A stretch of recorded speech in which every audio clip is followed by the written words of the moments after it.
Hi everyone, welcome back to my channel. If you are new, my name is Bushe, and if you are a returning subscriber, we are glad to have you back. Go and call all your friends so that we can all be a family. Alright, I know you can see all the light on my glasses, please don't mind it. Today I have a sit down video for you, and it's about life in your 20s, things that you should know while you are still in your 20s. Okay, I did feel a little bit unqualified to make this video because I'm only 20 years old. I'm not 21, I'm not in my middle 20s, I'm not in my late 20s, but I'm only 20.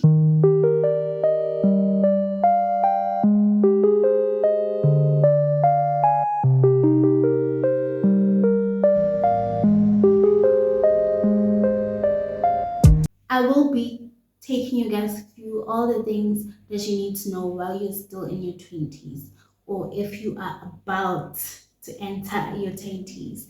All right, without wasting any more time, let's get into it. I did make some notes because this is important. This is not a story time. We're not talking about a boy, okay? So the first note that I took is take time to know yourself. All right. So we always say that I want the person I'm dating, or I want my friends, I want my family, basically the people in your life. You want them to understand you. You want them to know you for who you are. But the first question that you need to ask yourself is, whether do you know yourself? All right, outside of daily life, outside of work, outside of school, outside of all the responsibilities that you have, you need to take time to yourself and date yourself. You need to take time to yourself to learn about your interests, to learn about who you are as a person, what you like, what you don't like, what you are willing to accept, what you're not willing to accept. Yes, that you need, it's really important because no one can understand you unless you understand yourself. You won't know what you want unless you know who you are. I I think it honestly makes sense for you to know who you are so that you can know what you want. Because without knowing yourself, where are you going? We are opinion. I'm kidding, yes. Let's move on to number two. Your 20s are your best years to pursue your dream, right? And this couldn't be any true. Your 20s are your best years to pursue your dreams.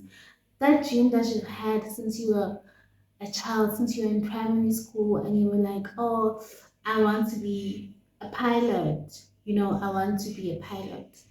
Your 20s are your best years to do that, to make sure that you are working towards that dream. Because life can happen.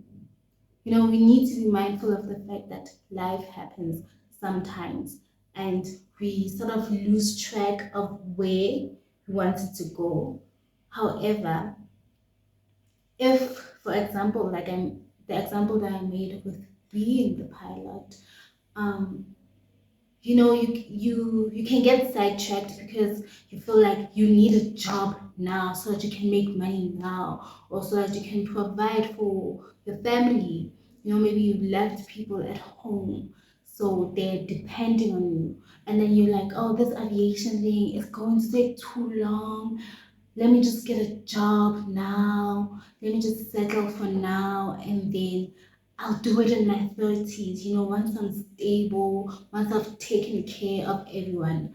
And let me tell you something, those people that you want to take care of, you always have the responsibility of taking care of them. So it's better that you set your dreams in track so that you can be able to take care of them better in the future, if that's what's side-checking you. All right. For example, my dream is to be a very successful content creator.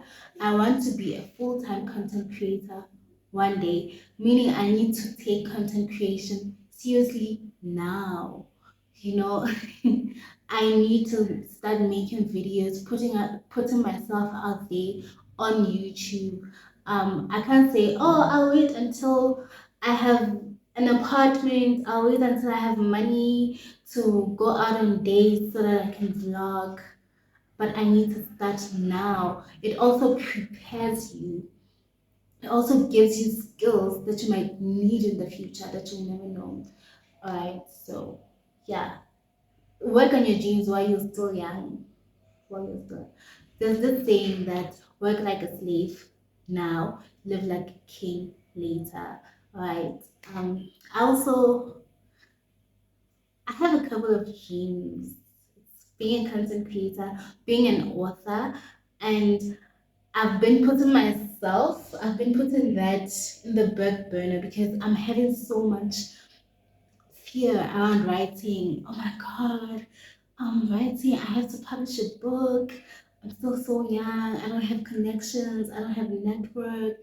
Um, but the best I can do is to just try and fail rather than to never know, rather than to never try at all. So the best thing that you can do for yourself is to try. And if you fail, you try again. All right.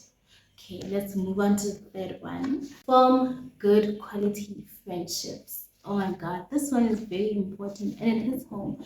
And I know how difficult it can be to form friendships in your 20s, especially if you are like me. I've lost touch with my high school friends and I love them. I love them so much, don't get me wrong. It's just that we we sort of like grew apart, and now I'm in varsity and I don't have any friends. And it's hard. Like you ask yourself, how do I make friends? Especially the fear of getting hurt, um, being shy. Those are the factors that can get in the way of you making friends. But make good quality friends. Quality over quantity. And when I say good quality friends, I'm talking about people who care about you, who genuinely see you for you, and who will be there for you, who are willing to be there for you through your ups and your downs, your ride or dies.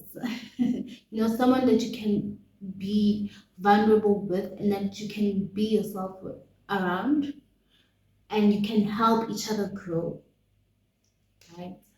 Yes, I've recently had to let go of a very beautiful friendship. I've had to let go of my best friend, and that was the hardest thing that I've had to do in my entire life. It's one of the hardest things that I've ever had to do. In as much as you want to make friendships work, you need to also remember to put yourself first. And yeah. Number four, set boundaries. Set your boundaries and don't ever adjust them for anyone. Because I know sometimes when we have boundaries and then a person comes into your life and then you love them and then you feel like they're going to be hurt by your boundaries, you feel like your boundaries are going to push them away, and then you start adjusting them. Set your boundaries and stick to your boundaries. It's really important that you do. For your own sanity, you have a reason why you put those boundaries in place at the first place. Because I don't know what I just said, but you have a reason why you have those boundaries in the first place. So if you are adjusting them for people, people will just step over you. For example, my boundary is that no one, no one comes to my room for a visit or what, or anything that can be said over the phone. No one comes to my room before 8 a.m. and after 10 p.m. And that's my boundary. That's my boundary. I don't need to be here kicking it up, chit-chatting and whatever we can do over the phone. That is my boundary. And you need to be soft when telling people about your boundaries, and if they keep crossing the boundaries, then you can be firm about it, that this is my boundary and I need you to respect it. And if the person cannot respect your boundaries, they do not care about you. That's it. They do not care about you. They don't respect you. About boy. They honestly don't respect you that much. They don't rate you. But yes. And then another one, respect is everything. Respect is so important. And I know that as young people, we like saying that, oh, I'll only give respect when somebody respects me. Respect is not about age, blah, blah, blah. However, for people to respect you, you need to start by respecting yourself. I've heard someone say that um, people can only respect you as much as you respect yourself, and I couldn't agree more. So respect starts from within. It starts from you. When you look at yourself in the mirror, how you carry yourself, whether do I see Buhle, do I respect Buhle as a person, it goes back to knowing yourself. When I said that if you don't know yourself, you can't expect anyone to know you, it goes back to that. If I look at Buhle in the mirror and I'm like, oh, Tabo, James, Mampule, and Brenda, they don't respect me, they need to respect me. I need to also ask myself, am I in a position where I respect myself? Do I value Buhle? Do I treat Buhle as a prized possession?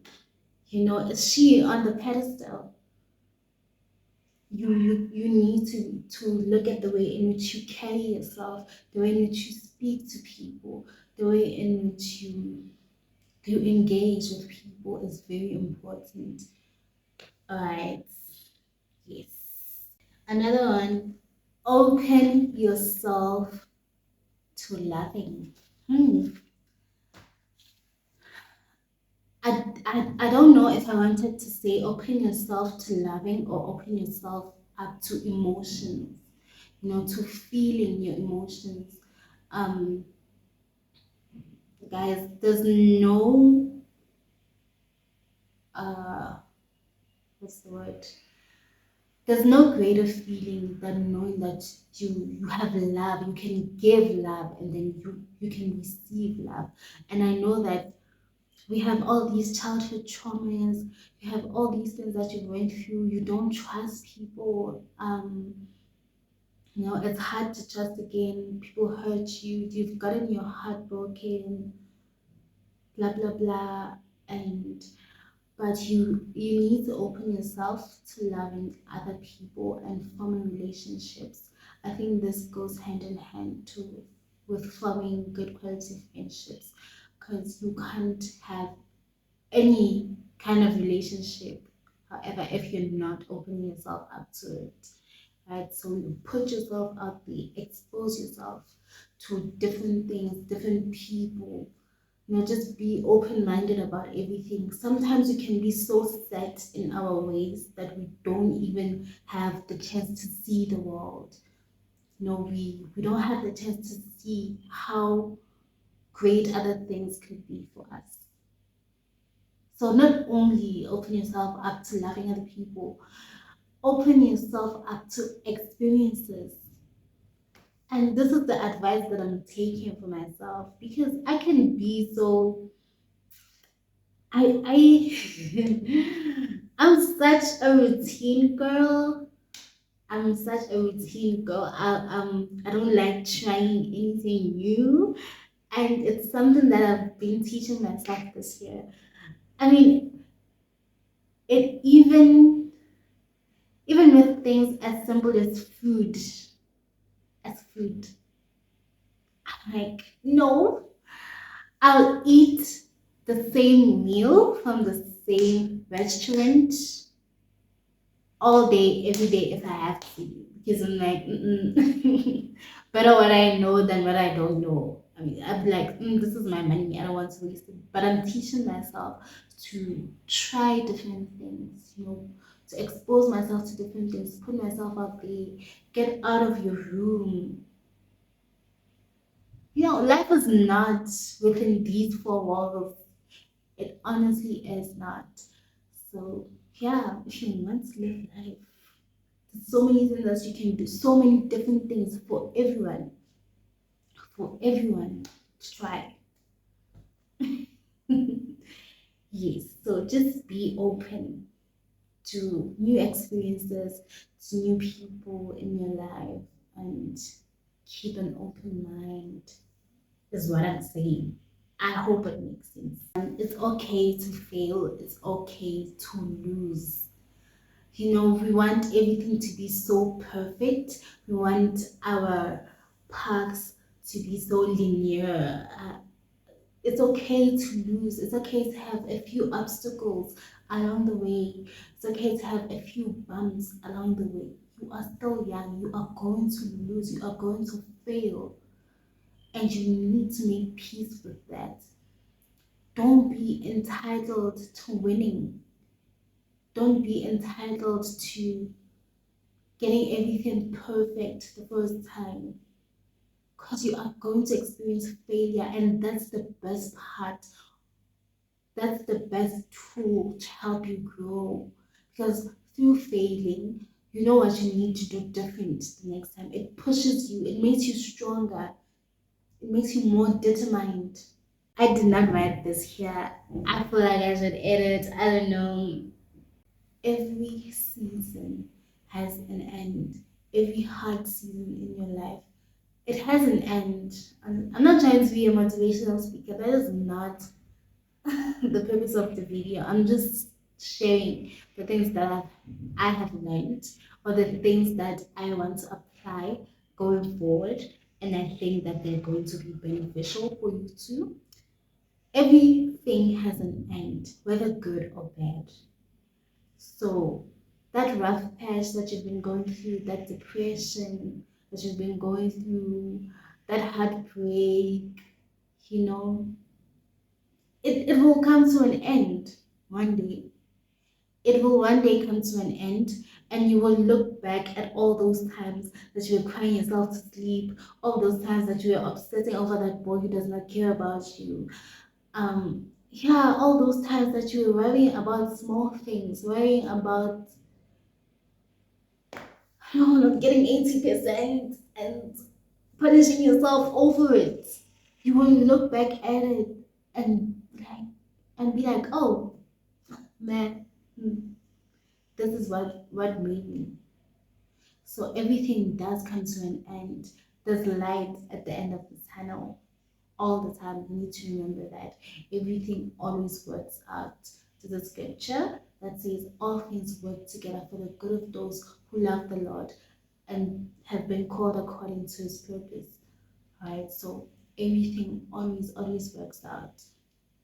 And even if it does not work out, there's a reason. You need to believe that everything happens for a reason. Great. I don't know what else should I add. I think for now I'll end the video here. I'll make a part 2. If you guys want a part 2, you can tell me down below. Or if you have any video suggestions that if you have any other video suggestions that you would like to recommend, you can tell me down below in the comment section. Thank you guys so much for watching. I hope you have learned something. I hope there's something that you can take away from this video.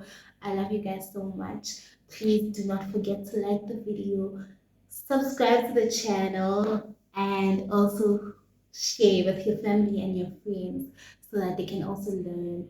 It does not necessarily, you don't necessarily have to be in your early 20s. You can be in your late 20s, or you can be a teenager. You can tune in.